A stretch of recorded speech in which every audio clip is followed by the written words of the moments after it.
culture is not just the values that we have written down in our mission statement, right? It's about how we day in, day out express ourselves, behave ourselves with our team members, with our colleagues, with our stakeholders, with our customers and everything. My team, at least half the time, they keep joking, saying, Venkat, you think you're running a learning team, but it's actually Netflix or Amazon. Our thinking is always, okay, what next can we do? All this content is available. And if we don't do it, we are at the risk of disrupting ourselves because our learners are not going to wait. It's okay to fail, it's okay to experiment, but don't forget that there is a human being at the other end, right? Be empathetic.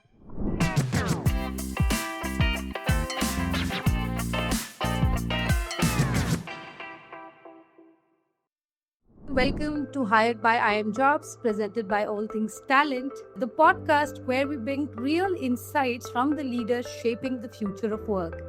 I'm your host, Akanksha, and today we are exploring a role that works behind the scenes but is absolutely central to any company's success. I am talking about people development, yes, the role that really goes beyond training programs or performance reviews. It is really about building culture, the skills, the leadership muscles that allows companies to grow without losing their identities. And our guest for today is someone who's right there at the heart of this journey, Mr. Venkataraman KR, Head of People Development at Tiger Analytics. I would like to tell you something about Venkat that I've learned over the few days that I was reading about him. He started out as an engineer, then he went into the management profile, and today he's what many would call a true people leader. Over his journey of 2 decades, if I'm right, he's mentored countless individuals. Under his leadership, Tiger hasn't just scaled, but has also created a culture that is learning first. Venkat, thank you so much for doing this. Welcome to Hired by iimjobs. I'm so glad that you're here. Thanks, Akanksha. That's a very generous introduction of mine, but happy to be here. I hope there were all facts and no myths. Broadly, it's not 2 decades, it's a decade and a half, but that's okay, I think. Okay.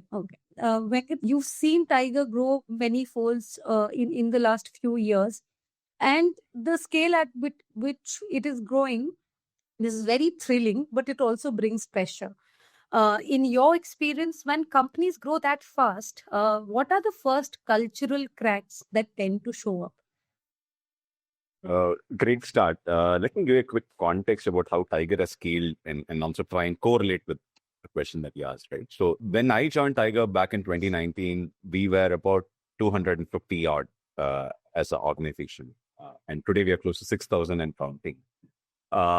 Obviously, the biggest challenge has been scaling the culture. Doesn't mean that scaling talent is any easier, just that this one is that much more harder. And for a very obvious reason, Akanksha. See, what happens is when we are at this stage of an organization, we are growing at this pace and at this scale, we are going to get talent from across different industries, different organizations, who all, each one of whom come with a lot of baggage in terms of what they have experienced, what they have seen work, what they have seen doesn't work, and so on. Now, contrast that with what we have as a philosophy at Tiger seen. And, culture is not just the values that we have written down in our mission statement, right? It's about how we day in, day out express ourselves, behave ourselves with our team members, with our colleagues, with our stakeholders, with our customers and everything. So the biggest challenge has been that, how do we communicate?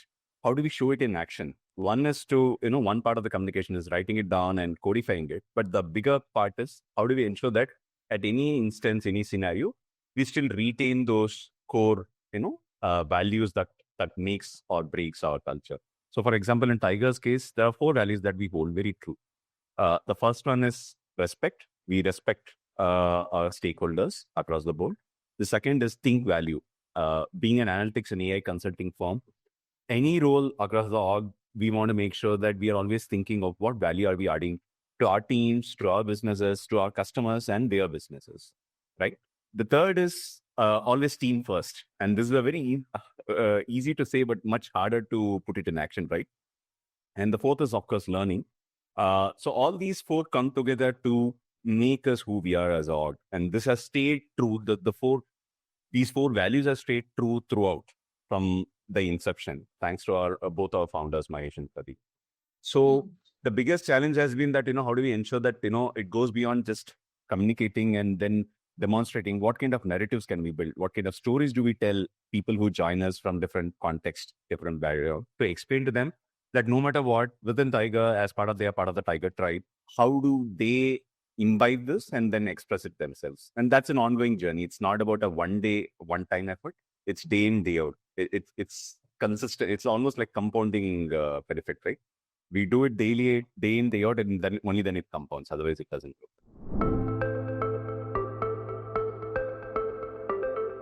Scaling talent inherently has a scaling culture component to it, because we can't scale talent unless we have scaled the culture along with it. It's in a way, it's a subset. Scaling talent has a culture component to it. So by definition, culture is the harder part. And obviously, it's going to pay off. The rewards are much bigger if we get it right. Venkat, if we could move to something that you're passionate about, growing with people. And I want to talk about the build versus buy debate. At Tiger, you've taken a very blended route. I was reading about the Springboard and the Tech 001, while you were hiring for niche skills and also partnering with external SMEs. Could you walk us through why this sort of blend works for you and how it helps you protect both culture and capability? Hey, fantastic question again. See, as a smaller organization, we are still in that early teenage phase, as we like to call it, right? Tiger is 15 years old today currently. Where our default approach is to build, thanks to the DNA that our founders bring in.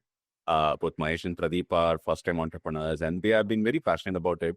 So where we go for a buy model is typically when we know that there are certain skill sets, certain specific expertise that we will not be able to build from scratch in the time that we want to build it. So typically what happens is build is longer. It takes a longer gestation period.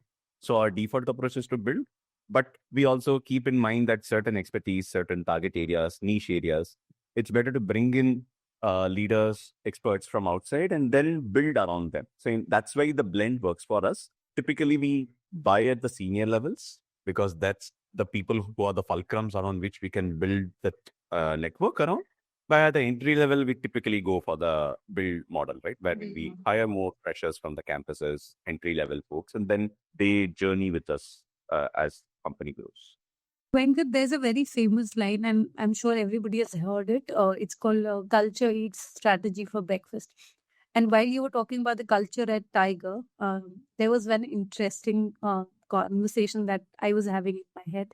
It's about when you get people from outside and when you have a talent, the pipeline that is being built here at Tiger, how much of a room is there for leaders and for people in the beginning of this talent spectrum to discuss and to address the differences? Are those differences addressed? It doesn't matter the kind of difference. The difference is about work, it is about workflow, or even about the culture. How is that placed at Tiger, and how do you see as a people leader how healthy it is for an organization to discuss the differences? Lovely question again, Kinsha. Thanks for asking this. So I'm going to be honest, right? We wouldn't claim that we have solved for this particular challenge completely. Differences do exist. It's again a daily challenge. But where we always try and take a step back, right, is we're very consciously trying to build a very diverse team. Right? Across the board, we have been very conscious in saying, we want diversity of ideas. And inherent to this, if you want diversity of ideas, you're going to have a clash of ideas as well, because people are going to come at it from different angles and different thought processes. So what has helped us is, in general, the founders, especially Pradeep, who is based of India, he makes sure that we communicate the differences out. We call it out at wherever the opportune moments are there. Acknowledge that these differences exist, and then see how do you work with it, work around it. As a analytics first organization, right? This is our bread and butter.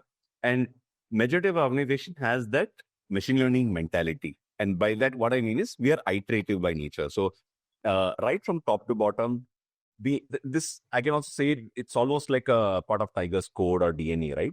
We iterate a lot, which means if the first iteration, one particular approach or one particular idea didn't work, we go back to the drawing board and we are saying, okay, this didn't work. Let's try the other idea that we got.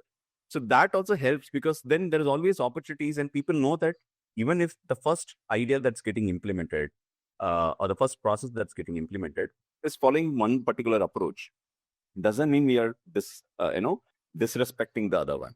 We just make sure that we are saying for this particular reason, we will go with that approach. But if it doesn't work, we are happy to go back to the drawing board and say, you know what, that didn't work. We were wrong and let's try something else. And it goes back to the one of the core values, which I told you, right? Think value, respect, team first, learning. So everything is, embedded. So there is no rock star mindset in the org. So whatever helps the needle, move forward, right? So we are very cognizant of it. And there have been multiple instances where we have taken a step back and say, okay, this has not worked. We'll try out something else. And that, I think, gives the employees or in general, anyone in Tiger the comfort that even if today their idea was not taken forward, there's always an opportunity for it to fructify in the later stage. So that way, we have somewhat managed it. But like I said, it's a conscious effort. It's a lot of conscious effort to say, you know what, we will call out these differences. We will call out the styles which are different. As long as these four core, values are held true, as long as we're respectful about it. Even as something as simple as communicating to a candidate who was interviewed as saying why they are not selected, giving them that feedback with the hope that it helps them when they attend an interview later with some other organization or with us. It starts from there. And that same strand of DNA continues in the workflows as well. Venkat, you were telling me about the clear dissection that's there for build and buy. I want to understand when you're bringing new talent and if it is at leadership level, when you're bringing that sort of a talent from outside, how do you help them speak the same digital first language? I'm sure there might be some challenges for every organization when they bring such talent, especially across enabling teams like HR, L&D, and finance. So it starts right at the recruitment stage, Akansha, especially at the leadership level. We try and make sure we spend enough time with the candidate, with the potential hire, ensure that we are transparent as much as possible and explain to them what our organization is about, what the role is about, how do we, look at the role evolving. Because again, right, unlike a larger, more mature setup, we can't put a 5-year plan in place at the moment because the pace at which the industry is growing is so dynamic. So we are cognizant about it and we try and make sure the incoming individual is also aware of it, right? Whether it's a he or a she, doesn't matter. They understand that, yes, today this is what is expected out of this role, but it has a potential to, evolve in these multiple dimensions. That's one. From a cultural aspect, one of the things we have been doing over the past few years is even at a leadership level, we try and make sure that, especially for leadership hires, there are people whom they will be working with, right? They are team members. They're also part of the interview process. So it's not just, the hiring person who is interviewing them, but also the team. We try and make sure wherever possible, get at least 1 or 2 folks from the team that's going to work with that role holder. So what happens is we are trying to consciously see if we can get a 360-degree view, so to speak, of the individual company. So that's at the hiring stage. But once they settle in, we are very consciously invested in terms of, how well they understand the landscape, starting with our organization landscape, their particular team function landscape, and then the business that they're going to deal with, right? Whether it be a particular client or a domain area or a particular industry realm, right? In most cases at a leadership level, these folks already understand the industry, so we don't have to take them through it. But it's more about what is Tiger's point of view, what is Tiger's standard operating thought process in that space, and then how can they add on to it, how they can evolve to it. So it's the first 90 to 180 days, a lot of these things happen naturally. One more good thing about, we also make sure that there are a lot of, for a lack of a better word, connects or water cooler conversations. We follow a hybrid model, so there is enough opportunities for people to bump in. We have offices in 3 cities today. People generally are in office 2 to 3 days a week. So that helps them connect with folks across. So this is in the general part. Now, specifically about digital, especially for enabling functions, the good part is that because we are a growing organization, we are cognizant that a lot of our processes are not something which is set in stone. We continue to evolve. So as a role holder comes in, they have the freedom and they know it's, it's there in their interest to evolve or define those processes the way, whether it's a hiring process, a HR process, or a marketing process, or a finance process. Doesn't matter, right? We have had leaders at different intervals coming in for each of these functions. And we have tried to give them that space as long as they are aligned with our long-term goal and vision. Then usually it's like we get out of their way. So the leaders are very clear, right? The management is very clear. The founders generally get out of the way of the leaders so that they are able to define it the way they deem it fit. I was reading about the MLE program that focuses on the actual work around ML models, and not just throwing around buzzwords. I was coming to this question around, in your view, what is the sort of impact that the LNP has made in protecting Tiger's values as the company grows? So before I answer that, let me begin with a small bit of an anecdote. We just got about 3 days back, the announcement came that we actually won 4 awards at the Brandon Hall this year. And we actually been recognized as one of the best learning teams across the world, putting us at par with much larger and prestigious setups like PCG, KPMG, EY, and others. And specific to your question, right, where I'm tying this to is, in today's world, the resources to learn are abundant. It is the intent to learn that is scarce. And that is a motto that we have followed throughout our journey in Tiger, saying, unlike other typical most L&D firms, we don't have a mandate in terms of how many hours our people do. We don't even consciously track and monitor saying how many hours they spend. Instead, we have flipped it on its head, saying, what is it that they need to do their job better? What is it that they need to grow in their role? And how do we pull them to the right set of content? So the biggest challenge for us is to curate what is the best content for the right level for the right role holder. Let's say in case of machine learning or machine learning engineering, MLE. How do we make sure that what does it mean in Tiger context and which set of content is relevant to them? So that's one part of the equation or the algorithm. The second part is, instead of thrusting it down their throat, we lay it out as a menu card approach, saying, hey, this is content is available. And typically what philosophy we have followed is, any learning content, any journey, any program, 9 out of 10 times, it's open for everyone in the org. We don't restrict it by a role or a level. So we have our internal certifications. We also encourage people to go for the industry certifications, but we have Tiger certifications. You might have seen on some of our social media posts as well. A lot of our enabling function folks, the support functions, they also end up taking up a lot of certifications, which may not directly relevant to them, but out of their interest, and because the culture and the environment is such that we encourage them. So we have tech certifications. They do that, which is anyways out of their interest.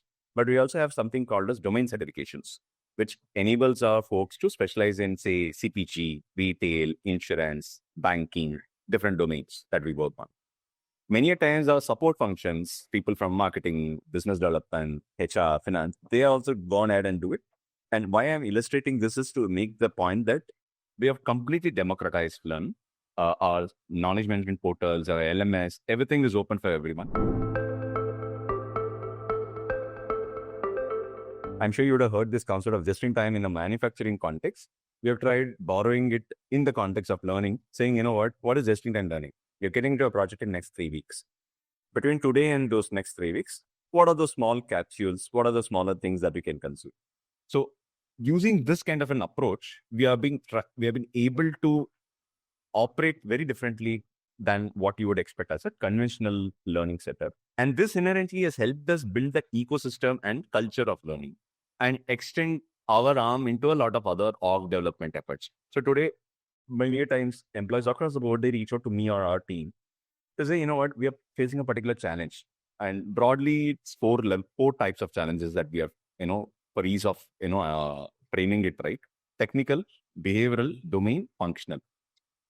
All put together is what makes us an org successful, right? So whatever challenge, it could be a process challenge, it could be a culture challenge, it could be a person-specific issue, let's say something related to delegation, or it could be a hardcore technical setup, right? Someone is not aware of a particular tech stack or a tech tool.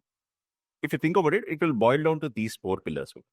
So then, because you have institutionalized it this way, they're able to come back, whether it's a stakeholder or an employee, saying, this is the area that I am needing support. And is there something that you have for us? So if we don't have, we try and curate it and operate to them custom. Most of the time, we have something ready built, so they are able to search for it and consume it on the go. So that way, we feel we have been able to be a lot more impactful instead of doing a convention setup like, we have a learning calendar, which is more old school, right? You have a calendar, you have these sessions, and make sure they come, which may not always appeal to them. The third philosophy or anchor is a lot of experiential learning. So we generally, any programs that we do, they have these 4-5 tenets that we call it, our people development tenets. One is we make sure it's peer learning, because you learn better when you have 10 other people learning along with you. So as much as possible, we make sure that is there. The other pillar is we try and embed bite-sized learning, which is basically small nuggets of information, either through email or chat. We share it with them and they're able to consume it 10 minutes, 5 minutes nuggets. The third is a lot of, wherever possible, we are embedded gamified setups. So hackathons, ideathons, we recently completed a mega hackathon within the org. So all these enables us to bring people together. And that in turn also helps us make sure that, we are able to scale the culture in some part, not on the aspects of culture, but wherever possible, right? Smaller parts, we are able to bring them together and do things together. And there is a lot of brown bag sessions. So things like project talks, right? That people can talk about what they have, done the work on, how they have faced a challenge, how they have gone about solving it. So then that bonhomie and the community, the tribe feeling is also, built out. So that way we have been able to cover all these dimensions. When you were talking about different ways that you've embedded learning into the culture, I was also thinking about certain learning programs at various other organizations where unfortunately it's very from one side. You just thrust certain programs upon people whether they learn or not, and you're fulfilling certain metrics and KRAs, and you're like, okay, we are done with the job. Is there at Tiger and also an option for feedback? Like when you create these learning programs for people across various experience and sectors and teams and departments, do you also listen to the feedback and course correct if needed? Of course, of course. In fact, before even going to feedback, which is post the program, even before the program, typically the approach where we do is we start with an FGD as much as possible. And this is a bit of a time consuming effort, but it's still, very helpful, right? So let's say we get a requirement. 80% of our work is ensuring that whether the requirement is valid, whether it is immediate, whether the target audience identified is correct, talking to them, talking to the account folks, people who are on the project, saying, and mostly, again, right, even when we do these programs, it's again blended there. When I say blended here, what I mean is there's a mix of internal experts and external experts. So what happens is we try and build content journeys along with our internal SMEs, and they are typically people who are live on the project. So what happens is they exactly know what is required on the ground, and we're able to co-create along with them. So if I had to put it in phases, right, there's a discovery phase, as we call it, which is where the FGDs, the connects, the conversations happen. Then there is a design phase, which is where we work with the SMEs, the experts, to build that program out. And then there is delivery, which is where the actual program execution is done. Wherever possible, we always try to go back 2 months after the program, 3 months after the program, tie it back to how has the needle moved in terms of performance metrics. I was thinking about, an organization that is so hungry for learning and, also winning accolades, on various fairs. What sort of an impact it has on an individual that has started his career from an organization like yours? And also, what sets such an organization apart from other organizations which are equally doing the same work? But I mean, the intent, like you mentioned, the learnability quotient, the LQ, I would say, and then also witnessing the results in the form of accolades and merits. How does it shape the journey of an individual? If you have to speak to me 3 or 4 months down the line, probably my answer will be a bit different, because by then something more or new would have come up. So that is, I think, also helping us keep ourselves honest. When I say ourselves, not just the team, but as an org saying, if you don't upskill yourself, you're going to get outdated very soon. So I think it's a combination of all these factors. And coming back to culture again, we know that it doesn't live in posters or presentation decks. It is about how leaders behave on a daily basis. Coming back to again your leadership at Tiger and at other places also, but at least at Tiger, how do you make sure that it is not just about skills, but also about building leaders who carry the culture at Tiger? So this is the most challenging and time-consuming process of all, right? Because Yeah. the senior you grow, it's much harder for someone because, and again, we understand, right? Most leaders, they have reached a particular stage because something has worked for them, right? Right. In a different context. So what really uh, helps us is we start by defining the context. The first 3 6 months is spent entirely in context setting because the same role they would have been a, let's say a architect in a previous organization for the same type of client, but in Tiger, given our context, how the org structure is, how the org design is, what is it that this role demands? So that context setting is very important. So one is the leadership development programs, but I'll also borrow from the earlier point, right? This mentoring. At a leadership level, also people like some of the senior most leaders, like Pradeep, Mahesh, uh, they make sure that they keep communicating to the leaders at least on a once and monthly basis, right? We have forums where the leaders connect, they talk about the updates and other things. So there also we keep re-emphasizing what is that true North Star for us. So that helps because then when you keep hearing it from different sources, right, from peer groups, from leadership and all, it helps to keep us grounded and keep us clear saying this is what this role in this context entails. What we are cognizant of is we are very honest saying there will be mistakes. In fact, I have to appreciate Pradeep here, our co-founder, because he is the first one to say, you know what, we are trying this out for the first time. There might be mistakes from our end. We understand there might be mistakes from your end, but let's work it out together. Fantastic efforts, I would say, Venkat, because and it's written in so many other languages, but for English, I would say, like, if somebody has not made a mistake, I don't think they've moved the needle, they've moved at all. So anyone who's making the mistakes and is owning up to those mistakes is the first one to learn and to reach to wherever they want to reach. I would like to know from you, and you were talking about it when we began speaking, some of the values that you hold very close to your heart. I want to know what are some of those values for Tiger and for you, which you would never trade off, no matter how big, how successful, and how many accolades the company wins. So, like I mentioned earlier, I think the core four values have stayed the same in our first 15 years of our journey, and I don't see any reason why it will change. We will always be a team first organization, which means no rockstar mindset. It's always team wins, the individual win. The second is going to be respect, which is, how no matter what our differences in our viewpoints, we will be professional and respectful and empathetic to the other person, right? The third is going to be think value because end of the day, like I said, that's a core. That's our business, right? That's our danda. Think value. What value can we create and add for our clients, for the teams, for the individuals and the company? Doesn't matter which stakeholder it is. How do we add value? The final, which is our core, which is learn, continuously try to get better. The competition is not with others, but with ourselves, right? How do you help others learn? How do we learn from others? These are something I don't think we will change ever, and I don't think even if we want to change, it will change because these four are fairly well embedded. I would say maybe I will add one more, which is now like a secret sauce. While we haven't really called it as a value, it's part of our Tiger gene, which is an ownership mindset. There's a lot of flexibility, autonomy, a lot of high accountability, and that also means most of our folks, doesn't matter whether you're a leader or a junior level person, we operate with a lot of entrepreneurial spirit.